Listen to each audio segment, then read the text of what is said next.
بسم اللہ الرحمن الرحیم رب اشرح لی صدری ویسر لی امری واحلل عقدۃ من لسانی یفقہوا قولی رب یسر ولا تعسر وتمم بالخیر۔ ایک اور مفسر قرآن ہیں جن کا نام آتا ہے عطا،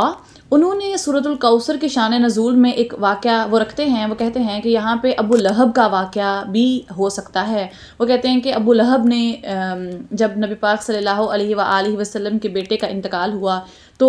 چونکہ گھر بہت ساتھ ساتھ ہوتے تھے، بہت چھوٹے چھوٹے گھر ہوتے تھے، تو نبی پاک صلی اللہ علیہ وآلہ وسلم کا جو پڑوسی تھا وہ ابو لہب تھا۔ تو ابو لہب نے جب یہ سنا، کیونکہ آوازیں جاتی تھیں ایک دوسرے کے گھروں میں کیونکہ گھر بہت چھوٹے تھے، تو ابو لہب نے جب یہ سنا کہ نبی پاک صلی اللہ علیہ وآلہ وسلم نے کے گھر سے یہ آواز آئی ہے کہ ان کے بیٹے کا انتقال ہو گیا ہے، تو وہ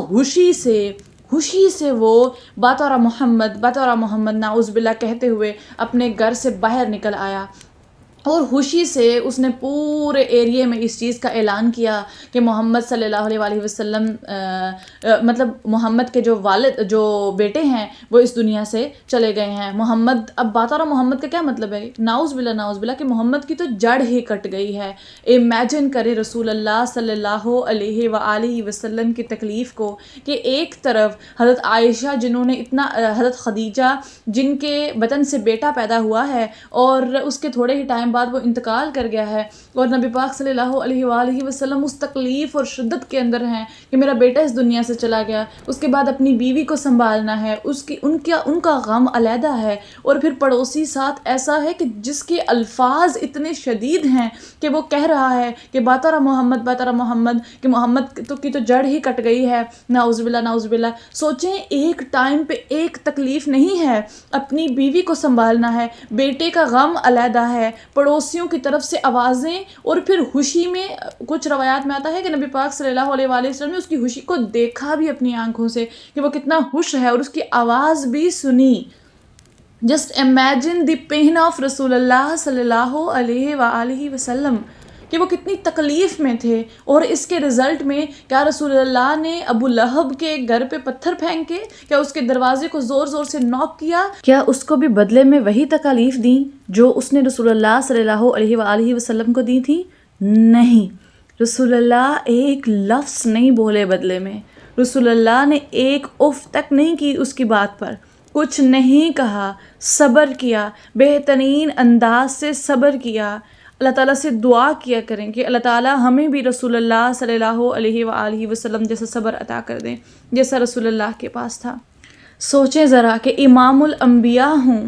حبیب اللہ ہوں، اللہ بھی ان سے محبت کرتا ہو، اور ان کا ہر امتی بھی ان سے محبت کرتا ہو، اللہ نے ہر امتی کے دل میں رسول اللہ کی محبت کا ایک گوشہ رکھا ہو، اور وہ رب تعالیٰ ان سے پیار کرتا ہو، اور اس نبی کی زندگی میں اتنی مشکلات ہوں، اتنی تکالیف ہوں کہ جب گھر سے باہر تبلیغ کرنے جائیں تو لوگ برے برے القابات سے پکارتے ہیں، جب گھر کے اندر انسان سکون کے لیے آتا ہے، جب گھر میں آتے ہیں تو ساتھ دیوار جن پڑوسیوں کے لگی ہے وہ پڑوسی اپنے رشتہ دار ہیں، اپنے پیارے ہیں، اپنے عزیز ہیں، لیکن وہ اتنی تکالیف دیتے ہیں کہ ان کی تکالیف برداشت سے باہر ہیں۔ کبھی وہ کانٹے بچھاتے ہیں، کبھی وہ اوجری پھینک دیتے ہیں، کبھی وہ تانے کستے ہیں، کبھی وہ باتیں کرتے ہیں، کبھی وہ خوشی سے ناچتے ہیں، کبھی وہ خوش ہو کے بیٹے کے انتقال لوگوں میں اس خوشی کو اناؤنس کرتے ہیں۔ رسول اللہ صلی اللہ علیہ وآلہ وسلم کی تکلیف کو ہم امیجن بھی نہیں کر سکتے، ہم امیجن نہیں کر سکتے کہ انہوں نے کتنی تکالیف برداشت کی ہیں۔ تو جب آپ کی زندگی میں مشکلات آتی ہیں، آپ کے اپنے آپ کو تکلیف دیتے ہیں کیونکہ آپ باہر کی تکالیف برداشت کر لیتے ہو، جب گھر کا معاملہ آتا ہے نا، جب اپنے کلوز رشتوں کی بات آتی ہے، جب خونی رشتوں کی بات آتی ہے، تو ان کے کہے گئے الفاظ آپ کو اندر سے چھنی کر دیتے ہیں، آپ کی تکلیف کو دوبالا کر دیتے ہیں۔ اس لیے اگر آپ کو بھی اپنے رشتوں کی طرف سے تکالیف ملتی ہیں، آپ کو اپنے کلوز رشتوں کی طرف سے سخت الفاظ ملتے ہیں، بد اخلاقی ملتی ہے، آپ کی مصیبتوں پہ وہ ہوش ہوتے ہیں، تو ایک لمحے کو بس رسول اللہ صلی اللہ علیہ وآلہ وسلم کی تکلیف کا عالم سوچ لیا کریں کہ ایک طرف بیٹے کا انتقال، ایک طرف بیوی کو سنبھالنا، ایک طرف باہر والوں کی باتیں، ایک طرف اپنا غم کہ میرا بیٹا چلا گیا ہے، اور ایک طرف کلوز رشتوں کا، بجائے اس کے کہ وہ کنسول کریں آپ کو، وہ آپ کا مذاق بنا رہے ہیں، وہ آپ کو ہرٹ کر رہے ہیں، وہ خوشی سے لاؤڈ چیخ رہے ہیں کہ رسول اللہ صلی اللہ علیہ وآلہ وسلم کی تو جڑی کٹ گئی ہے، نعوذ باللہ۔ تو رسول اللہ کی اس ٹائم تکلیف کو آپ امیجن کریں تو آپ کو اپنی تکلیف بہت چھوٹی لگے گی، آپ کو بہت چھوٹی لگے گی، اور آپ کے لیے صبر کرنا آسان ہو جائے گا،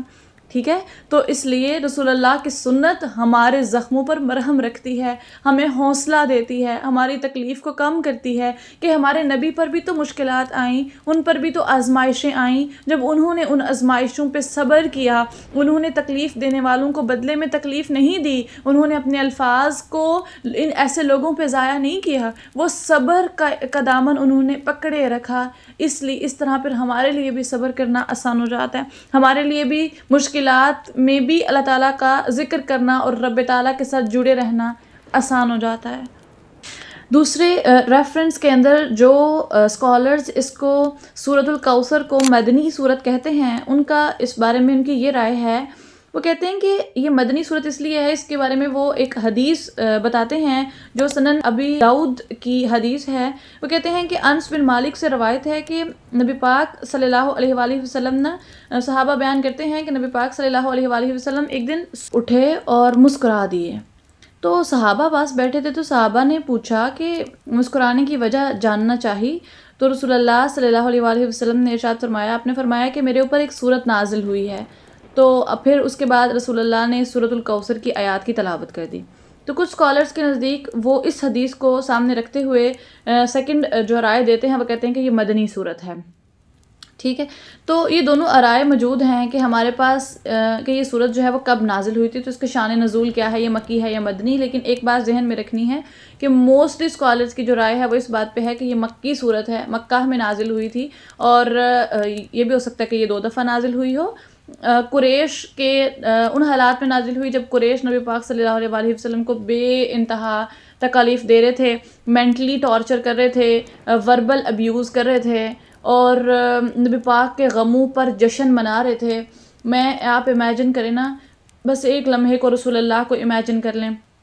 کہ رسول اللہ صلی اللہ علیہ وآلہ وسلم کی تکلیف کا کیا عالم ہوگا، جب ان کی تکلیف کا عالم ہم سمجھ لیں تو ہمارے لیے اپنی تکالیف کے اوپر صبر کرنا آسان ہو جاتا ہے۔ ہمارے نبی کی وہ کیا سٹیٹ ہوگی کہ جب آپ لوگوں کی خوشیوں کی آوازیں سن رہے ہیں، اپنی بیوی کے آنسو بھی دیکھ رہے ہیں، اپنے غم میں بھی آنسو بہا رہے ہیں، اور پڑوسیوں کی خوشیاں بھی سن رہے ہیں، اور وہ پڑوسی کوئی اور نہیں ہے، اپنے ہی پیارے ہیں، اپنے ہی عزیز رشتے ہیں، اپنے ہی خونی رشتے ہیں۔ اس تکلیف میں نبی پاک صلی اللہ علیہ وآلہ وسلم نے کچھ نہیں کہا، زبان چپ تھی لیکن آنکھیں آنسو بہا رہی تھیں، اور اللہ کا شکر پھر بھی ہو رہا تھا کہ اللہ آپ جس حال میں مجھے رکھیں۔ اور آپ کو پتہ ہے نبی پاک صلی اللہ علیہ وآلہ وسلم نے کچھ نہیں کہا انہیں، لیکن اللہ تعالیٰ کے ہاں ابو لہب اور اس کی بیوی کا یہ رویہ اللہ تعالیٰ کے ہاں بہت برا کنسیڈر کیا گیا، اور اللہ نے ابو لہب کے الفاظ کو لائٹ نہیں لیا، اللہ نے ابو لہب کی سزا ایسے ہی اتنی شدید نہیں رکھی۔ اللہ تعالیٰ کے ہاں جو بھی اس کے بندوں کو تکلیف دیتا ہے، اللہ کے ہاں وہ الفاظ لائٹ نہیں ہوتے، وہ چھوٹے نہیں ہوتے، اللہ تعالیٰ ان نکلے ہوئے الفاظ کو ضائع نہیں کرتا، اللہ تعالیٰ اپنے بندے کے صبر کو ضائع نہیں کرتا، اللہ تعالیٰ بہترین ریوارڈز دیتا ہے اپنے بندے کو اس کے صبر پر، اور جو لوگ تکلیف دیتے ہیں اس تکلیف پہ ان کی سزا کو، دونوں طریقے سے اللہ تعالیٰ بہترین انداز سے دیتے ہیں، ریوارڈ بھی اور سزا بھی۔